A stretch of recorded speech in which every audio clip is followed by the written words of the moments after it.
My fiancé said, "My friends think you're not impressive enough for me. I should aim higher." I replied, "Then go ahead." That same day, I canceled the venue, the ring, everything, quietly. 2 weeks later, at 2 a.m., her closest friend called me crying. "Please pick up. Something happened at the Bachelorette party, and it's about you." I'm Nathan, 34, and 3 weeks ago I was engaged to a woman who apparently thought I wasn't good enough for her social circle. The relationship ended in the most bizarre way possible, but I'm getting ahead of myself. I'd been with Amy for 4 years, engaged for 6 months. We met through work. She was in PR. I did project management for a mid-sized construction firm. Nothing glamorous, but stable and well-paying. We had what I thought was a solid relationship. We traveled together, had the same sense of humor, talked about having kids someday. Her friends always seemed nice enough when we hung out, though I noticed they had a tendency to talk about money and status more than I was comfortable with. The breaking point came on a Wednesday evening 3 weeks ago. We were at her apartment having dinner. I'd picked up Thai food on my way over, and she seemed distracted, kept checking her phone, giving short answers to my questions. Finally, I asked what was wrong. "I had lunch with the girls today," she said, not looking up from her pad. "Thai, okay. How was it?" "They were asking about the wedding, about you." Something in her tone made me set down my fork. "What about me?" She sighed like I was making this difficult. "They were just asking questions. What you do, what your family's like, what kind of life we're going to have." And honestly, Nathan, they think I could do better, that I'm settling. I sat there for a second, processing that. "Your friends think you're settling by marrying me." They didn't say it like that exactly. They just think you're not as ambitious as you could be, that I should aim higher. And the more I think about it, maybe they have a point. A point about what? About whether we're really compatible long-term. I mean, you're happy with where you are career-wise, but I want more. I want to travel first class, live in a nice neighborhood, send our kids to private schools. Can you provide that? I felt something cold settle in my chest. "I make good money, Amy. We've talked about our future. You've never said any of this was a problem before." "I know, but talking to the girls made me realize I've been, I don't know, not thinking big enough.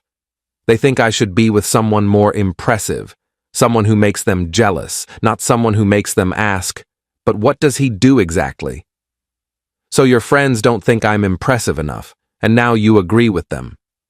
"I'm just being honest about my concerns." I nodded slowly. "Okay. Then go ahead and aim higher." She looked surprised. "What?" "If you think you can do better than me, go ahead and try. I'm not going to sit here and audition to be good enough for you or your friends. Either you want to marry me or you don't." "Nathan, don't be dramatic." "I'm not being dramatic. I'm being clear. You just told me I'm not impressive enough. You think you're settling. So don't settle. We're done." "Wait, you're breaking up with me over this?" "I'm trying to have an honest conversation." "No, you're telling me I'm not good enough while expecting me to somehow convince you otherwise. I'm not doing that. You can have the ring back tomorrow. I'll drop it off." I left, drove to my apartment and sat on my couch for about 2 hours in the dark, just processing what happened. Then I started making calls. First, the venue. Canceled, lost the deposit but didn't care. The caterer, canceled. The photographer, canceled. I'd paid for about 70% of the wedding expenses because Amy was saving for the honeymoon. So most vendors had my card on file. I systematically canceled everything I could that night. The next morning, I took the engagement ring, an $8,000 ring I'd saved for over a year to buy, back to the jeweler. They had a return policy within 90 days minus a restocking fee. I got about $6,500 back. Then I texted Amy, "Ring is returned. All wedding vendors I paid for are canceled. You're free to aim higher now." She called immediately. I didn't answer. She called 17 more times that day. I blocked her number. Update 1. The first week after the breakup was surreal. Amy tried to reach me through mutual friends, through social media, even showed up at my apartment once. I didn't answer the door. Our mutual friends were divided. Some thought I'd overreacted, others thought Amy had revealed her true colors and I'd dodged a bullet. What I didn't know was that Amy hadn't told anyone we'd broken up. She was still posting about wedding planning on social media, still talking to her friends about dress shopping. According to my friend Jake, who was friends with one of her bridesmaids, Amy was telling everyone I was going through something, and we were taking a short break. She wasn't accepting that the wedding was off. 2 weeks after the breakup, Amy's bachelorette party was scheduled for that weekend. I'd forgotten about it entirely until Jake mentioned it. The party was supposed to be in Nashville, a whole weekend thing with her 6 closest friends. I figured she'd cancel it once reality set in, but apparently she went through with it. At 2:47 a.m. on the Saturday night of her bachelorette party, I got a call from an unknown number. I almost didn't answer, but something made me pick up. Hello? Nathan? It's Jessica. Amy's maid of honor, crying so hard I could barely understand her. Jessica, what's wrong? I need to tell you something I can't. We can't let Amy do this to you. Oh my God, I feel so sick. Slow down. What are you talking about? The bachelorette party. We're in Nashville. Amy's been drinking all night and she told us everything. About why you broke up. About what she said to you. Okay? She told us her plan, Nathan. She's not accepting the breakup. She thinks if she just continues planning the wedding and shows up at the venue on the wedding date, you'll go through with it because you won't want to embarrass her in front of everyone. I sat up in bed. What? She rebooked everything. The venue, the caterer, everything you canceled. She's been using her credit cards and her parents' money. She told us tonight that she knows you were just upset and that on the actual wedding day, you'll show up because you love her. She said she's not letting you throw away what you have over one stupid comment. Jessica, we broke up. I told her we were done. I know, that's why I'm calling. She's delusional, Nathan. She thinks if she just pretends everything is fine, it will be. And her friends, these girls here, they're encouraging her. They keep saying you'll come around, that all guys get cold feet, that she just needs to be persistent. Where is Amy now? Passed out in the hotel room, but before she passed out, she said something else, something that made me physically ill. What? Jessica was crying harder now. She said if you don't show up to the wedding, she'll tell everyone you abused her, that she'll make up a story about why the wedding was canceled that makes you look like a monster. She said her friends will back her up, that no one will believe your side because she's more likable. I felt ice water in my veins. She said that? Yes, I swear to God, Nathan, I heard her say it. We all did. And most of these girls laughed like it was a joke. But I know Amy. She'll do it. She's so obsessed with not looking bad that she'll destroy your reputation to save face. Why are you telling me this? Because it's insane. You're a good guy. You didn't deserve what she said to you, and you definitely don't deserve this. I told Amy I thought she was wrong about you not being impressive enough. I told her she was being shallow and stupid, but she wouldn't listen. And now she's planning to either trap you into a wedding or ruin your life if you don't comply. I was quiet for a long moment. Are the other bridesmaids there with you? Yeah, most of them are asleep or drunk. But Melissa heard everything too. She's here with me. We both think you need to know. Can you record Amy saying this stuff, or get any of it in writing? I can try. She has our group text where she's been talking about the wedding like it's still happening. I can screenshot that. Do it. Send me everything. And Jessica, thank you for calling. I know that wasn't easy. After we hung up, I sat in bed staring at the ceiling trying to figure out what to do. 20 minutes later, my phone buzzed with screenshots. Amy's messages to her bridesmaids were unhinged. Nathan will come around. He's just being stubborn. He'll show up on the day because he won't want to humiliate me. And finally, If he doesn't show up, I'll just tell everyone he was controlling and I called it off. No one will blame me. Update 2. Sunday morning, I called a lawyer, explained the situation, showed him the screenshots Jessica had sent. He said while Amy hadn't technically done anything illegal yet, her threat to falsely accuse me of abuse could be considered defamation if she followed through. He advised me to document everything and prepare for the worst. I also called Amy's parents. Her dad picked up. "Mr. Patterson, it's Nathan. I need to talk to you about something serious." "Nathan. Amy said you two were working through some issues. Everything okay?" "No, sir. Everything is not okay. Amy and I broke up 3 weeks ago. I canceled our wedding, but apparently she's been telling people we're still together, and she's rebooked everything." There was a long silence. "She said you were taking a break." "We're not taking a break. We're broken up. She told me I wasn't impressive enough for her and her friends. When I ended things, she refused to accept it. Now she's in Nashville telling her bridesmaids that if I don't show up to a wedding I didn't agree to, she'll falsely claim I abused her." Nathan, that's a serious accusation. I have proof. Her maid of honor called me last night. I have screenshots of Amy's messages. She's planning to either force me into this wedding or destroy my reputation. I wanted you to hear this from me before it escalates. Mr. Patterson asked me to send him the screenshots. I did. He said he'd call me back. He called back 2 hours later. I talked to Amy. She's not in a good place, Nathan.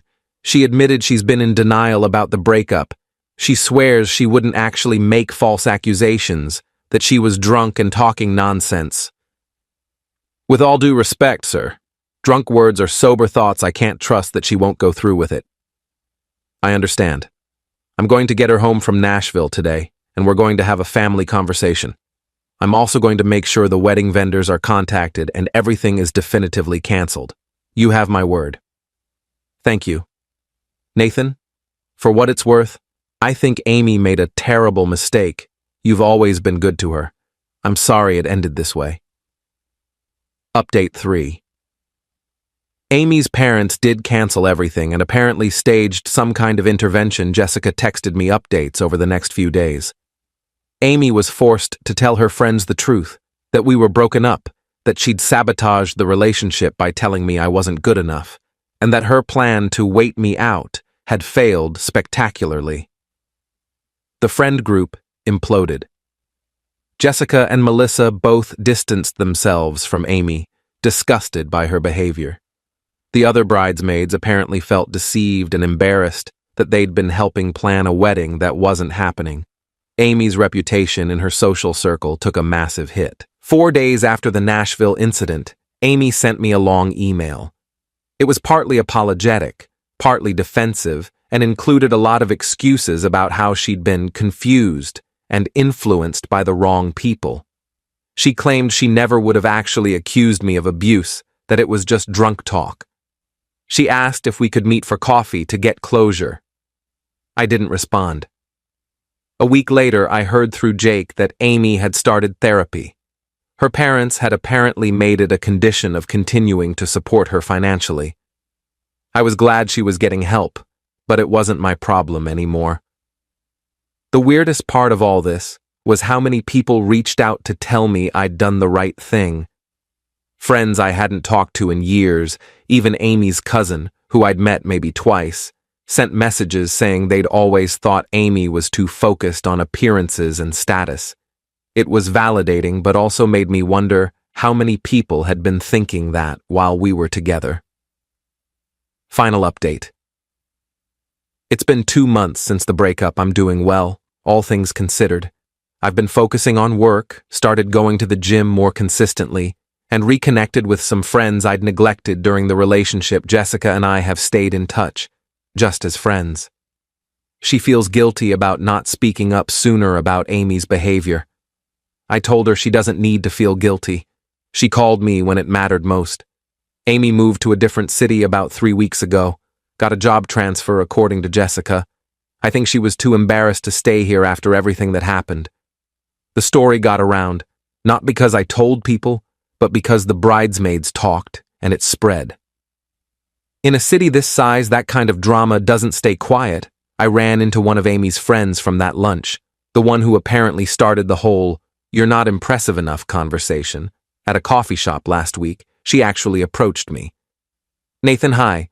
Can I talk to you for a second?" "Sure. I just wanted to say I'm sorry. For what I said about you to Amy, I didn't think she'd actually take it seriously, and I definitely didn't think it would blow up like this." "What exactly did you say?" She looked uncomfortable. "I asked if you were really ambitious enough for her lifestyle. It was stupid and judgmental. I was projecting my own issues onto your relationship. Amy's always been a little insecure about how she measures up, and I think I fed into that. I feel terrible." "Did you know she was planning to go through with the wedding anyway?" "No, I swear I didn't know about that until after Nashville. When I found out what she said about making false accusations, I was horrified. That's not okay." "No, it's not. For what it's worth, I think she really did love you. She just got it in her head that she needed to be with someone more flashy to prove something to people. It was never really about you." I nodded. "Thanks for apologizing. I appreciate it." She left, and I sat there with my coffee thinking about what she'd said. Amy loved me, but not enough to defend me to her friends, not enough to be proud of what we had instead of chasing some imaginary better option. That kind of love isn't enough. I'm not bitter anymore, just relieved. Relieved that I found out before the wedding. Relieved that Jessica called me that night. Relieved that I didn't waste more years with someone who saw me as a status symbol instead of a partner. The engagement ring money is sitting in a savings account. I'm not sure what I'll do with it yet. Maybe a trip somewhere I've always wanted to go. Maybe just let it sit there as a reminder that I made the right choice. Amy's parents sent me a card last week apologizing for everything and thanking me for handling it with maturity. That was unexpected, but nice. As for dating again, I'm not there yet, but I'm open to it eventually. Next time, I'll be more careful about someone's values, about whether they see me as enough, exactly as I am, without needing to be more impressive for their friends. I learned that the right person won't need to aim higher because they'll already know they hit the target.